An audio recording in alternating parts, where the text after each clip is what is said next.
Hello everyone. Slide scope के इस video में आप सभी का वेलकम। इस वीडियो में हम लोग सीखेंगे retail sales analysis customer category के द्वारा ऐसा एक डैशबोर्ड बनाना जिसमें आप देख सकते हैं कि यहाँ पे कस्टमर टाइप दिया है। अगर कस्टमर टाइप गेस्ट है या मेंबर है तो उसकी कितनी सेल्स हुई है, पेमेंट मेथड उसने क्या यूज़ किया है, प्रोडक्ट कैटेगरी कौन सी खरीदी है उसके हिसाब से सेल्स वैल्यू, और स्टोर जिस रीजन में प्रेजेंट है उसके हिसाब से सेल्स वैल्यू। यहाँ पे जो ग्राफ्स बनाना हम सीखेंगे वो है हमारा simple stack column chart, tree map, funnel chart. यहाँ पे जो चार्ट है इसे रिबन चार्ट कहते हैं। इस चार्ट में आप देख रहे हैं कि ये लाइन एंड स्टैक कॉलम दोनों हैं, और यहाँ पे जो चार्ट है इसको डोनट चार्ट कहते हैं। और हम सीखेंगे किस तरीके से ये फिल्टर्स हम लगा सकते हैं। तो डेटा सेट क्या है, इसका पर्पस क्या है, सब चीज़ें अब हम लोग डिस्कस करते हैं। तो लेट्स गेट स्टार्टेड। तो सबसे पहले हम लोग बात करते हैं डेटा सेट के बारे में। ये एक डेटा सेट है जिसमें आपको करीब 200 डिफरेंट रोज नज़र आएंगी, और हमने इस डेटा सेट को पावर बीआई में लोड कर लिया है। पावर बीआई में डेटा सेट को लोड करने के लिए आप गेट डेटा पे जाइए और यहाँ से टेक्स्ट सीएसवी फाइल को कनेक्ट कीजिए। ये file as a CSV file, इसका लिंक मैं आप लोगों को शेयर कर दूंगा। इस फाइल को कनेक्ट करने के बाद ये टेबल व्यू में आपके पास आ जाएगी, और अगर आप मॉडल व्यू देखेंगे तो वहाँ पे भी आपको ये फाइल नज़र आएगी। क्योंकि इस डेटा सेट में और कोई भी सेकेंडरी फाइल नहीं है तो बस एक ही फाइल से हम आगे अपने एनालिसिस शुरू कर सकते हैं। एनालिसिस शुरू करने के टाइम आप देखेंगे कि जो हमारा डेटा पेन है वहाँ पे ये फाइल हमारी यहाँ पे स्टोर हो जाएगी। सबसे पहले आप देख सकते हैं कि यहाँ पे हमारा ये कैनवस है। एक एम्प्टी कैनवस लेते हैं और जल्दी से इसका कैनवस बैकग्राउंड सेलेक्ट कर लेते हैं। तो जो भी व्यू में आपने थीम चूज कर रखी है उस थीम के अकॉर्डिंग, जैसे हमने यहाँ पे current theme city park choose कर रखी है, तो उस थीम के अकॉर्डिंग आपके पास कैनवस बैकग्राउंड आएगा, जहाँ से आप किसी भी कलर का कैनवस बैकग्राउंड पिक कर सकते हैं। जैसे मान लीजिए हमने इस कलर का पिक कर लिया। कैनवस बैकग्राउंड को पिक करने के बाद उसकी ट्रांसपेरेंसी आप रिड्यूस कर सकते हैं और इस टाइप का इंटरफेस आ जाएगा। नेक्स्ट हम लोग टेक्स्ट बॉक्स एंटर करते हैं। इस टेक्स्ट बॉक्स में आप अपनी एनालिसिस, आप अपनी हेडिंग लिख लेंगे, हेडिंग फॉर योर एनालिसिस जो भी है। जैसे हम यहाँ पे कस्टमर रिटेल एनालिसिस कर रहे हैं, इसको आप सेंटर में अलाइन कर लीजिए और लगभग इतनी विड्थ आप रख लीजिए। इस तरह से विड्थ और हाइट आप एडजस्ट कर सकते हैं। और यहाँ पे फॉन्ट आप 36 जैसे मैंने यहाँ फॉन्ट दे दिया। इस फॉन्ट को सेलेक्ट करके उसे बोल्ड, और फॉन्ट की जो भी फैमिली है जैसे हमने कॉमिक सैंस MS यहाँ पे दे दी। यहाँ से आप फॉन्ट का कलर लाइट रखिए क्योंकि हमारा बैकग्राउंड डार्क है। इस तरीके से आप अपनी हेडिंग सेलेक्ट कर सकते हैं। तो जैसे हम यहाँ पे लिख लेते हैं रिटेल सेल्स एनालिसिस। नेक्स्ट, इन इन फॉन्ट्स में या इन टेक्स्ट बॉक्सेस में अगर हम यहाँ से इफेक्ट्स में जाते हैं तो हम विजुअल बॉर्डर इनेबल कर सकते हैं। विजुअल बॉर्डर हम कोई कलर यूज कर सकते हैं और हम शैडो भी दे सकते हैं जिससे कुछ इस टाइप का इफेक्ट आएगा। नेक्स्ट, इंसर्ट में जाके आप कुछ शेप्स भी ऐड कर सकते हैं। ये शेप्स आपके लिए फिल्टर का काम करते हैं, और इनको लगभग हम जैसे किसी वेबसाइट में पहले हम लोग साइड बार्स बनाते थे उस तरीके से साइड बार की तरह बना सकते हैं। इन शेप्स में भी आप स्टाइल में जाके सेम कलर चूज कर सकते हैं या कुछ मिलता जुलता कलर, और इसके भी आप बॉर्डर को इनेबल कर सकते हैं। तो इस तरीके से आपका ये साइड बार नज़र आएगा। तो हमने यहाँ पे भी यही किया है। ये एक सिंपल सी इमेज है जो आप इंसर्ट में इमेज में जाके ऐड कर सकते हैं। तो हमने इसी इमेज को यहाँ पे एज अ हेडिंग ऐड कर दिया। नाउ नेक्स्ट बारी आती है KPIs की। KPIs को बनाने के लिए हम लोग कार्ड विजुअल का इस्तेमाल करते हैं, और KPIs को बनाने के लिए हम लोग यहाँ पे कुछ कार्ड विजुअल का इस्तेमाल करेंगे और इस कार्ड विजुअल में आप अपने हिसाब से इसकी विड्थ और हाइट को एडजस्ट कर लीजिए और एडजस्ट करने के बाद आप यहाँ से कुछ मेजर्स को लेके आ सकते हैं। हमारा जो डेटा सेट है उसमें आप देख सकते हैं कि हर ट्रांजैक्शन जो हो रहा है उसका एक स्टोर रीजन है, ईस्ट वेस्ट नॉर्थ साउथ। हर प्रोडक्ट की एक कैटेगरी है, यानी ग्रॉसरी है, फर्नीचर है, एपरल है। पेमेंट मेथड है कि किस पेमेंट मेथड से वो पैसा दे रहा है कस्टमर किस टाइप का है, जो सबसे इम्पोर्टेंट फैक्टर है यहाँ पे, वो गेस्ट है, मेंबर है कि न्यू या रिटर्निंग है। यूनिट प्राइस क्या है, यूनिट प्राइस जो भी प्रोडक्ट सेल हो रहा है उसका यूनिट प्राइस कितना है और कितनी यूनिट सेल हो रही है, जिससे हमें पता लगेगा कि अगर एक यूनिट का प्राइस 326 है और 11 यूनिट सोल्ड हुई है तो ग्रॉस अमाउंट इनका मल्टीप्लिकेशन आ जाएगा। नेक्स्ट, कितना परसेंट डिस्काउंट दिया जा रहा है हर सेल पे, तो वो डिस्काउंट अमाउंट जो है वो परसेंटेज वैल्यू के बाद कितना बन रहा है।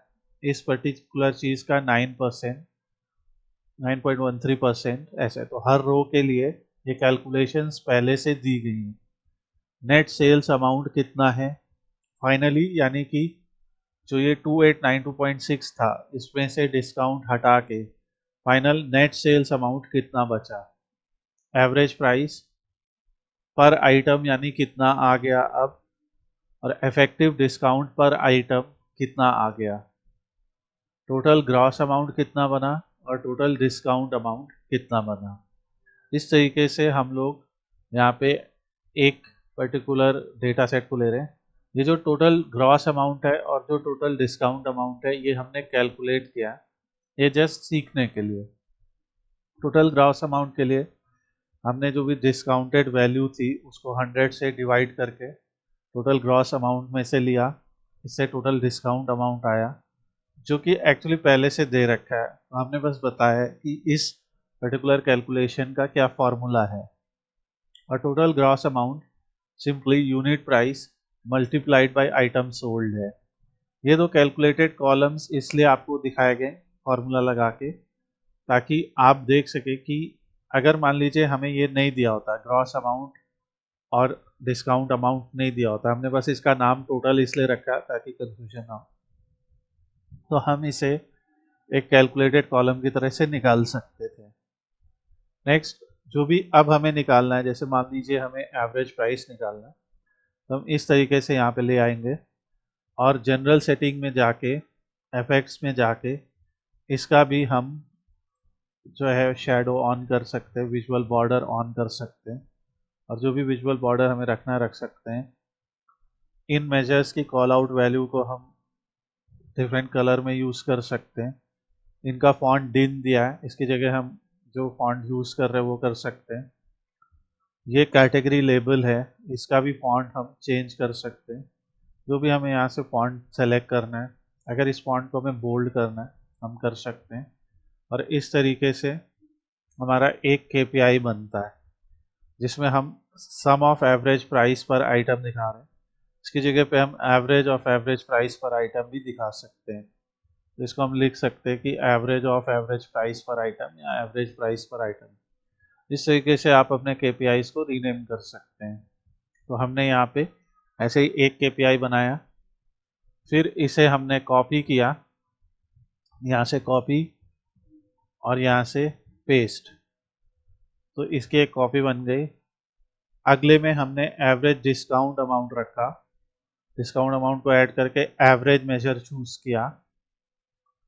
फिर नेट सेल्स अमाउंट के लिए हमने सम को चूज किया। एवरेज ऑफ यूनिट प्राइस हमने लिखा कि what is average unit price, तो यहाँ से यूनिट प्राइस को ड्रैग किया। और क्या, इनको ड्रैग करने के लिए इजी है, अब बस इसको कॉपी कीजिए, कॉपी करने के बाद एक को हटाइए और दूसरे को ऐड कीजिए, और जो भी आपको मेजर चूज करना है इस तरीके से आप अलग KPI बना सकते हैं। और फाइनली टोटल आइटम सोल्ड के लिए हमने जो ये आइटम सोल्ड नाम का दिया हुआ था, तो इसकी कॉपी करके हमने इसको हटाया और आइटम सोल्ड को ऐड करके उसका सम कर दिया, और रीनेम करते समय हमने सिर्फ इसको एज आइटम सोल्ड लिख दिया। तो इस तरीके से आप अपने KPIs बना सकते हैं। नेक्स्ट, आप यहाँ पे KPIs के अलावा, जैसे पहला हमारा चार्ट है, तो ये चार्ट है stack column. Stack column chart में हम लोग एक कैटेगोरिकल फील्ड लेते हैं। जैसे यहाँ पे कस्टमर टाइप एक कैटेगोरिकल फील्ड है, क्योंकि चाहे 200 ऑर्डर्स हुए हैं, ये कस्टमर टाइप कुछ गिन के 4 हैं। तो एक तरीके की ये कैटेगरी है, एक तरीके की क्लास है, एक तरीके का लेबल है, जो अलग अलग प्रकार के कस्टमर्स को दिया जा रहा है। तो हम लोग इन कस्टमर्स को ग्रुप कर सकते हैं कि गेस्ट ने कितना खरीदा, मेंबर ने कितना खरीदा, न्यू ने। तो इसलिए इसको हम कैटेगोरिकल बोलते हैं, यानी कि हर कस्टमर को 4 अलग अलग कैटेगरीज के द्वारा डिफाइन किया जा रहा है। तो net sales amount by customer type जानने के लिए हम कस्टमर टाइप को एक्स एक्सिस में ले आते हैं। तो मैं एक चार्ट बना के दिखाता हूँ बिगिनर्स के लिए। तो यहाँ से हम अपना चार्ट सेलेक्ट कर लेंगे, फिर एक्स एक्सिस में आप उस फील्ड को रखिए जो कैटेगोरिकल है, और वाई एक्सिस में आप जो भी निकालना हो, जैसे हमें नेट सेल्स अमाउंट निकालना है क्योंकि हमें सेल एनालाइज करना है, उसे रखेंगे। और ऐसे हम इसका हाइट विड्थ वगैरह सब एडजस्ट कर सकते हैं। इससे हमें पता लगा नेट सेल्स अमाउंट। अब यहाँ से हम लोग जनरल सेटिंग में जाके इफेक्ट्स में शैडो बॉर्डर इनेबल कर सकते हैं, बॉर्डर का कलर चूज कर सकते हैं। नेक्स्ट, जो हमारा ये टाइटल है, इस टाइटल को भी हम सेलेक्ट कर सकते हैं। जैसे नेट सेल्स अमाउंट है, या हम यहाँ से भी एडजस्ट कर सकते हैं, रीनेम कर सकते हैं सम ऑफ नेट सेल्स अमाउंट की जगह नेट सेल्स अमाउंट। और टाइटल को आप अगर उसका फॉन्ट कलर बदलना चाहते हैं, आप उसका फॉन्ट साइज बदलना चाहते हैं, और यहाँ से आप उसका बोल्ड या जो फॉन्ट वेट है वो बदलना चाहते हैं, तो यह आ जाएगा। क्योंकि हमने टाइटल को एडजस्ट किया है तो ये अब हमें बदलना पड़ेगा। तो इस तरीके से net sales amount by customer type आप निकाल सकते हैं, और इसे आप ऐसे एडजस्ट कर सकते हैं। अगर आपको ये सेल्स अमाउंट दिखाना भी है तो आप यहाँ से डेटा लेबल्स को ऑन कर दीजिए। अब देखिए डेटा लेबल सारे टॉप में दिख रहे हैं, और यहाँ से आप उनकी वैल्यू का साइज बढ़ा सकते हैं, उनको बोल्ड कर सकते हैं। तो जितना भी अवेलेबल साइज है वो बढ़ जाएगा। हम इनकी पोजीशन को, जैसे डेटा लेबल ऑन किया, यहाँ पे वैल्यू है, और इसके अलावा मैं एक और चीज़ दिखाना चाहता हूँ। ये डिस्प्ले यूनिट्स है, हम जैसे थाउजेंड्स में दिखाना चाहते हैं, ये इनको हम ऑन कर सकते हैं। ओरिएंटेशन हॉरिजॉन्टल या वर्टिकल कर सकते हैं, और पोजीशन को इनसाइड एंड पे कर सकते हैं। अगर हमने पोजीशन इनसाइड एंड पे कर दी है तो वैल्यू का कलर हम कुछ डार्क भी कर सकते हैं। तो इस तरीके का ही कुछ अप्रोच यहाँ पे किया गया है। नेक्स्ट, ये हमारा जो चार्ट होता है ये एक ट्री मैप कहलाता है। तो उसी तरीके से आप ट्री मैप लेंगे, और ट्री मैप में जो फील्ड देता है वो कैटेगरी नाम से देता है। तो उसमें ऑब्वियसली हमको ये ऐसी फील्ड रखेंगे जो कैटेगोरिकल हो, जैसे स्टोर रीजन। तो स्टोर रीजन को जब हम कैटेगरी में रखेंगे, वैल्यूज में नेट सेल्स अमाउंट को रखेंगे, तो ये क्या करेगा कि ये 4 रेक्टेंगल बना देगा, 4 कैटेगरी वैल्यूज के, नॉर्थ, साउथ, वेस्ट, ईस्ट। अब नॉर्थ में देखिए 260.03, ये यहाँ पे भी अगेन वही चीज़ है, डेटा लेबल ऑन है, उसका कलर ऐसा चूज किया है। तो ये दिखा रहा है कि सबसे ज़्यादा नॉर्थ में नेट सेल्स हुई है, फिर साउथ में हुई है, फिर वेस्ट में, फिर ईस्ट में। ये जो थर्ड चार्ट है ये हमारा फनल चार्ट कहलाता है। फनल चार्ट में भी ठीक वैसे ही आपको कैटेगरी और वैल्यू दिखती है। तो अभी आप देख रहे हैं कि हम एक एक्सिस पे कैटेगोरिकल डेटा लिखते हैं, दूसरे एक्सिस पे एक न्यूमेरिकल डेटा लिखते हैं, और एक चार्ट बनता है। यहाँ भी हम net sales amount by product category देख रहे हैं। तो एक्सप्लोरेटरी डेटा एनालिसिस में आप ऐसा डेटा पिक कीजिए एज अ बिगिनर जिसमें कुछ 4-5 कैटेगोरिकल डेटा हो, जैसे customer type, payment method, product category, store region, gender, state, city, इस टाइप का कैटेगोरिकल डेटा हो, ब्लड ग्रुप, ये सब कैटेगोरिकल डेटा में आते हैं। और sales, salary, income, amount sold, quantity, ये सब नंबर्स में आते हैं। तो हम एक नंबर ले रहे हैं और एक कैटेगरी ले रहे हैं। इससे ये जो ग्राफ बनाता है ये दिखा रहा है कि जो अप्रैल की सेल्स हुई है वो करीब 259.25 हज़ार की हुई है, और इसका जो ओवरऑल मतलब निकल रहा है कि ये इसे 100% मानेगा, यानी हाईएस्ट वैल्यू को 100% मानेगा। तो ये जो अगली वैल्यू है उस हाईएस्ट वैल्यू का कितना परसेंटेज है? 89%। ये जो ग्रॉसरी की वैल्यू है ये टॉप का कितना है? परसेंटेज ऑफ फर्स्ट है 77% और परसेंटेज ऑफ प्रीवियस है 87। तो इस तरीके से एक फनल के शेप में ये ग्राफ बनता है। फिर हम कैटेगोरिकल वर्सेस न्यूमेरिकल का, अगर हम परसेंटेज डिस्ट्रीब्यूशन जानना चाहते हैं कि जैसे पेमेंट मेथड हमें मिला तो हमें कैश से पैसा मिल रहा है, क्रेडिट कार्ड से मिल रहा है, यूपीआई से मिल रहा है, वॉलेट से मिल रहा है। हम सब मिला के जानना चाहते हैं कि कैश का कितना परसेंटेज है। जो टोटल पैसा मान लीजिए मुझे 100 रुपये मिला तो उसमें से कैश ने कितना परसेंटेज दिया, क्रेडिट कार्ड ने कितना दिया, यूपीआई ने कितना दिया, वॉलेट ने कितना दिया। तो यूपीआई ने 31% दिया, क्रेडिट कार्ड से लोगों ने 24% दिया, और फिर आया वॉलेट और फिर आया कैश। हमें दिख रहा है कि जो हमारी ऑडियंस है वो ज़्यादातर यूपीआई यूज़ करना प्रिफर करती है, और इस तरीके से आप बिजनेस के बारे में और जानकारी लेते हैं और आप फिर उस पर्टिकुलर पेमेंट मेथड के हिसाब से कुछ चेंजेस कर सकते हैं, कुछ स्ट्रैटेजी बना सकते हैं। फिर ग्रॉस अमाउंट यहाँ पे हमने लिया, अब की बार हमने न्यूमेरिकल डेटा बदल दिया। तो इस बार हमने एक line and stack column chart लिया। Line and stack column chart में एक्स एक्सिस पे तो हमने कैटेगरी को ही रखा है, वाई एक्सिस में हमने ग्रॉस अमाउंट को रखा है, और लाइन एक्सिस में एवरेज डिस्काउंट को रखा है। तो इससे हमें दो बातें एक साथ पता लगेगी। ये जो लाइन है ये एवरेज ऑफ डिस्काउंट बता रही है, और ये जो एक्स एक्सिस है ये यूपीआई, कैश, ये सब बता रही है, और ये ग्रीन जो कॉलम्स हैं ये ग्रॉस अमाउंट बता रहे हैं। क्योंकि बैकग्राउंड हमारा डार्क है इसलिए यहाँ पे ये अच्छी तरह से समझ में आएगा। आप लाइन वाई एक्सिस और इसको इंटरचेंज भी कर सकते हैं, तो इससे आपका डेटा बदल भी सकता है। यहाँ पे आपने एवरेज ऑफ डिस्काउंट को कॉलम में रख दिया, जैसे आपको पता लगने लगेगा कि हर एक तरीके में कितना एवरेज डिस्काउंट हम दे रहे हैं। जैसे वॉलेट में हमने ज़्यादा डिस्काउंट दिया, और ग्रॉस अमाउंट हमें सबसे ज़्यादा यूपीआई से मिला है, वही डेटा यहाँ पे नज़र आ रहा है। फिर ये एक रिबन चार्ट है। एक रिबन चार्ट के अंदर हम दो कैटेगरीज ले सकते हैं, जैसे दो कैटेगोरिकल फील्ड ले सकते हैं। तो एक्स एक्सिस पे हमने कस्टमर टाइप रखा है, वाई एक्सिस पे हमने लेजेंड को रखा है। लेजेंड में प्रोडक्ट कैटेगरी, लेजेंड मतलब जो जिस कलर में दिखेगी तो वो लेजेंड है।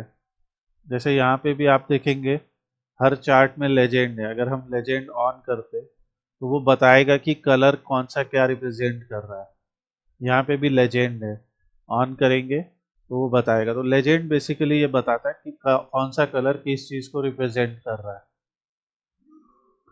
जब हम ऐसा करेंगे तो यहाँ से हमें ये दिख रहा है कि जो कस्टमर टाइप मेंबर है उसमें जिन्होंने सबसे ज़्यादा, उन्होंने जो सबसे ज़्यादा प्रोडक्ट कैटेगरी खरीदी है वो अप्रैल है। जो कस्टमर टाइप रिटर्निंग है, रिटर्निंग लोगों ने सबसे ज़्यादा ग्रॉसरी खरीदा है, मतलब एक बार जो ग्रॉसरी ले गए थे तो वो रिटर्निंग कस्टमर थे तो उन्होंने ग्रॉसरी ज़्यादा खरीदी। गेस्ट लोगों ने सबसे ज़्यादा फर्नीचर खरीदा, और न्यू लोगों ने भी सबसे ज़्यादा फर्नीचर खरीदा, इसलिए ये येलो जो कि फर्नीचर है वो टॉप पे है। तो ये इस डेटा से पता लगता है। इस चार्ट को हम लोग यहाँ पे ऐसे समझने के लिए थोड़ा सा जूम कर सकते हैं, तो आपको और ज़्यादा अच्छी तरह से दिखेगा। तो यहाँ पे मेंबर, रिटर्निंग, गेस्ट और न्यू 4 कैटेगरी हैं, और इन 4 कैटेगरीज में कैसे यूज़र ने परचेज किए वो चीज़ें हमें नज़र आ रही हैं। तो इस टाइप से आप ये चार्ट्स बना सकते हैं। फाइनली ये जो हमारा साइड बार होता है, यहाँ पे हम लोग अपने फिल्टर्स बनाते हैं। जैसे हमने एक स्लाइसर लिया, ये स्लाइसर एज अ फिल्टर काम करता है।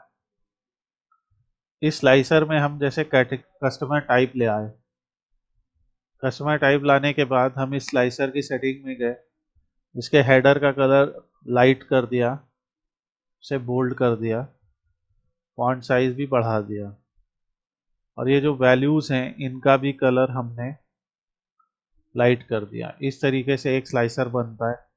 इसके भी जनरल में इफेक्ट्स में शैडो और बॉर्डर इनेबल करके उसका कलर हम चूज़ कर सकते हैं, और ये हम इसकी कॉपी बना सकते हैं। कॉपी बनाने के लिए कॉपी और पेस्ट, और ऐसे आप लगातार स्लाइसर बनाते जाइए। वही हमने किया है। Payment method, product category, store region. तो आप जब एक कॉपी बनाएंगे तो बस एक को हटाइए और दूसरी कैटेगोरिकल फील्ड ले आइए।